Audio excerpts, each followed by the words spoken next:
So guys, Tuesday tayo ngayon and good morning sa ating lahat. Weather update, ganun pa rin napakainit. And simula nung Monday, ngayon and sa Wednesday, declared na po talaga na walang pasok dito sa amin sa mga public and private school. So, ayan na. Anyway, ngayon, ang gagawin natin ay punta muna kami ni Mark ng munisipyo kasi mag-update kami sa tubig na aming pinapa-process. Update lang namin ni Mark yun. Tapos, tsaka tayo punta ng farm after doon sa munisipyo. So, kailangan natin update sa ating mga gagawin ngayong araw, no? So, tara, samahan niyo muna kami doon sa munisipyo. Alis muna kami ni Mark. Tara na. Okay naman yung init, guys. May hangin naman po. Mahangin, mainit. Sakto lang. So, punta muna kami ni Mark. Wala tayo na doon? Amda. Wala ba tayo na doon? Okay. So, tara, let's go. Tayo ay magbisi-bisihan na. Ganito kalapit yung bahay namin sa munisipyo. Ilang minutes lang. Akyat lang tayo sa pagpa. And tayo sa plaza.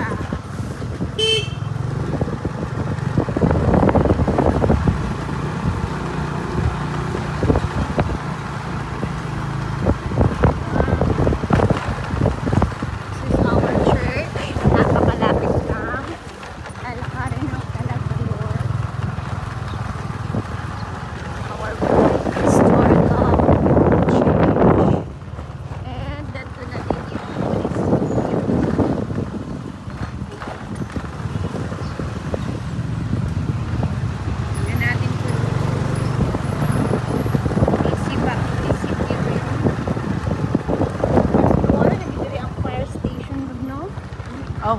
Adri day dapit. Chief pala tayo, guys.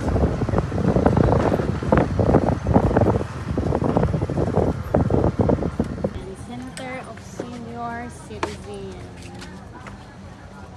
May ginagawa sila. Dito kami ni Mark. Ito naman yung field post namin dito.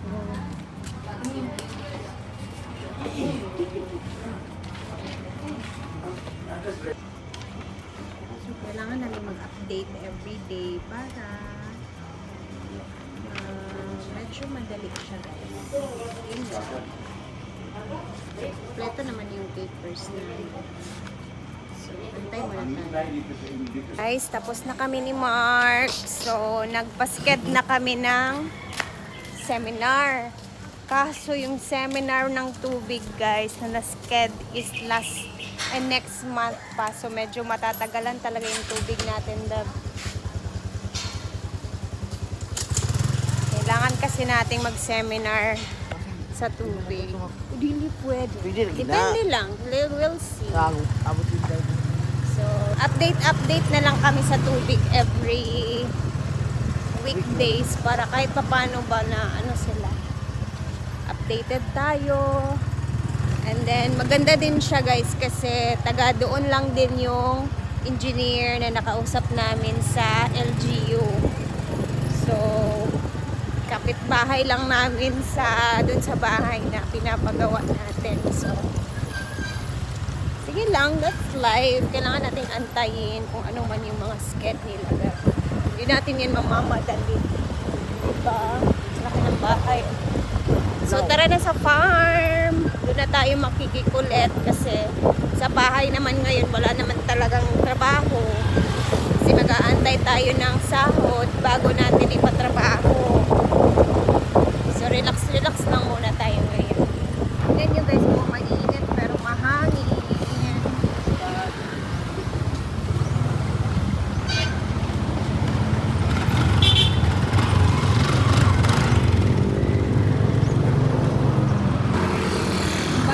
Balance lang yung matrix ngayon. Napakainit.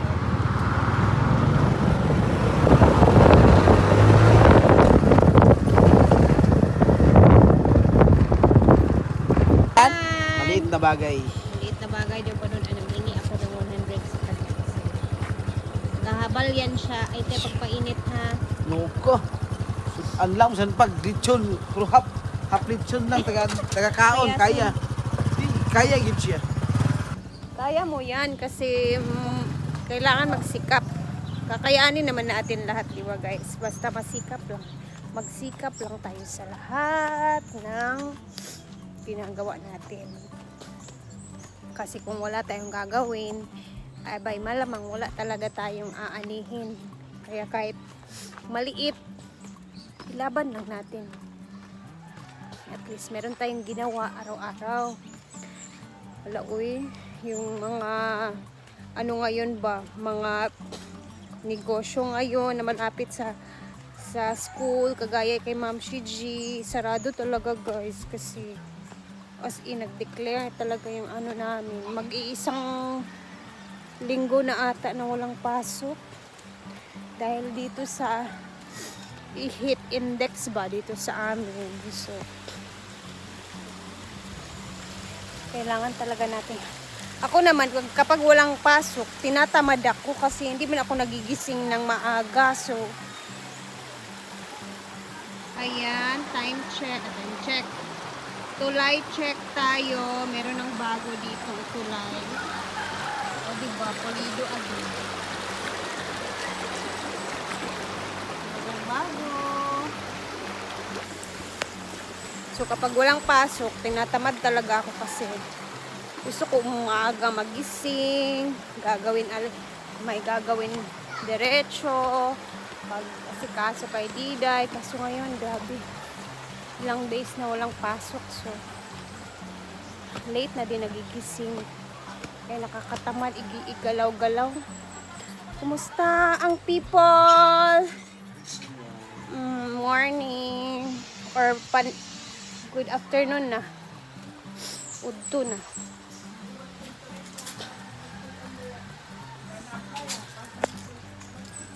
Asan kaya si Yaya guys? Wala man siya sa kaniyang pwesto. Hanapin natin si Yaya.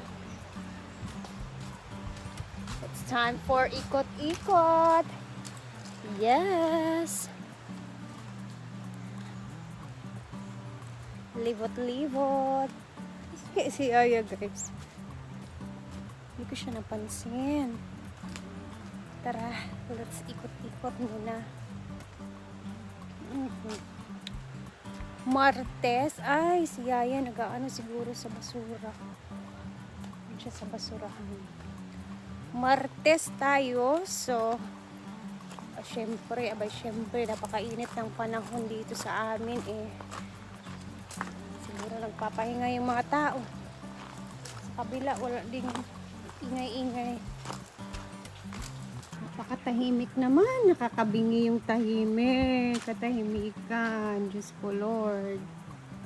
Ano ba yan? Ako sanay ka ganito. Yan, nagpapatubig na sila dito sa pool guys. Ang dami na ding mga dahon. Ang ano net.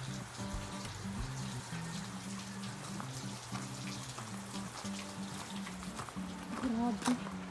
Siguro kung ikaw lang mag-isa dito, naku, napakatahimik talaga. Bibigay ka sa katahimikan.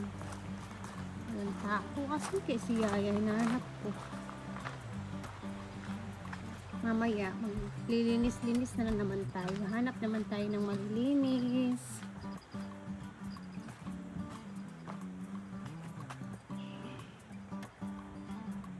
Doon tayo mamaya.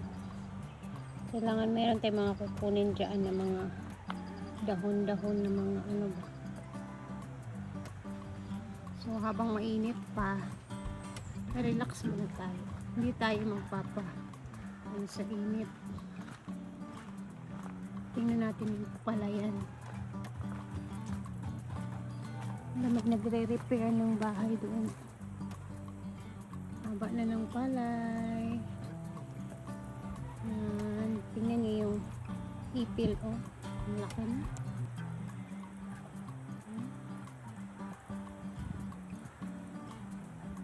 Bumagay talaga yung color roof na mga kulay na color roof sa palayan. ganitong ambience. Ay, Lord. Malinis naman dito, banda.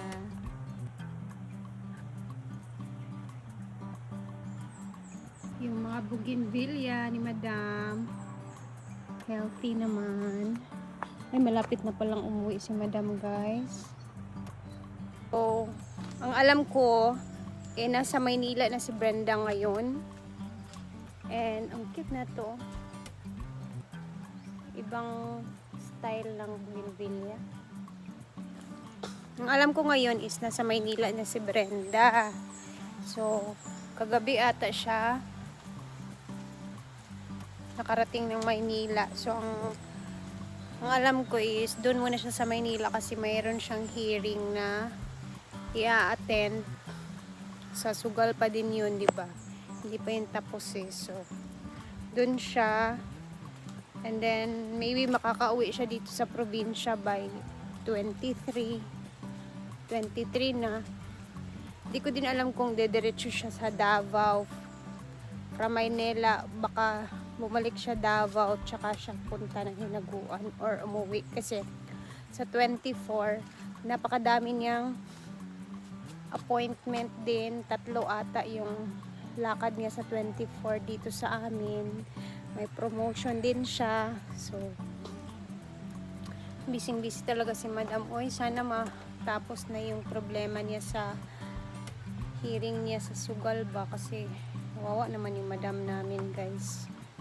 Daming iniisip, daming problema. Napaka saya niya tingnan sa videos, pero sa totoo lang, ang dami niyang iniisip. Kaya, hopefully, matapos na yung mga problema niya para makapag-relax na din siya. So, abangan na lang natin yung pag-uwi ni Madam dito sa Hinaguan. Sana matapos na talaga yung problema niya dun sa hearing niya ba. Kasi, kawawa naman si Madam. Sana matapos. Yun lang talaga yung pinag-pray ko ngayon na sana matapos na yung mga iniisip din niya para makapag-relax na din siya kahit papano. Kasi alam naman natin na sobrang busy talaga siya sa mga ginagawa niya. And grabe si Madam din talaga kumayod talaga sa buhay, guys. So, ayan na. Hanggang dito na muna tayo. Mamaya magluluto kami ng munggo. Munggo yung ulam namin. So, mag-upload tayo ulit mamaya sa aming ganap naman sa pananghalian. Bye, guys, and mag-ingat tayo again. God bless. Salamat sa laging panonood. And see you later po. See you later. And mag-ingat tayo lagi. Bye!